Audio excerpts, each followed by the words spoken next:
پاکستانیوں، مولانا فضل الرحمان کے غصے کو سمجھیں۔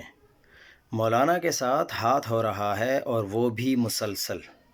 پی ڈی ایم کا بانی کون تھا؟ عدم اعتماد کا لیڈر کون تھا؟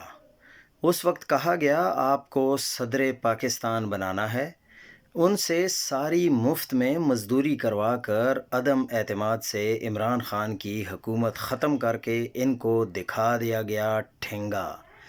پھر 2024 کی الیکشن آ گئے، مولانا 145 سیٹوں میں سے صرف 9 سیٹیں ہی جیت سکے، لیکن صدر پاکستان بننا تو دور، مولانا فضل الرحمان کو اسمبلی سے ہی باہر کروا دیا گیا۔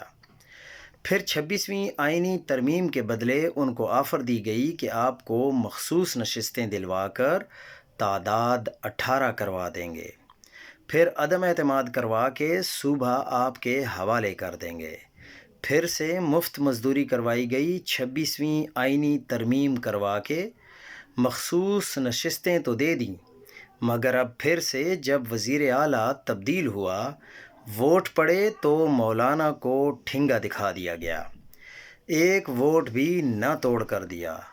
مولانا صاحب کی صرف اتنی سی مانگ اور تمنا تھی کہ اگر 17 سیٹوں سے شہباز شریف کو وزیر اعظم بنایا جا سکتا ہے تو میری تو 18 سیٹیں ہو گئی ہیں، مجھے وزیر اعلیٰ تک نہ بنایا۔ اب بتاؤ مولانا غصے سے لال پیلے نہ ہوں تو کیا کریں؟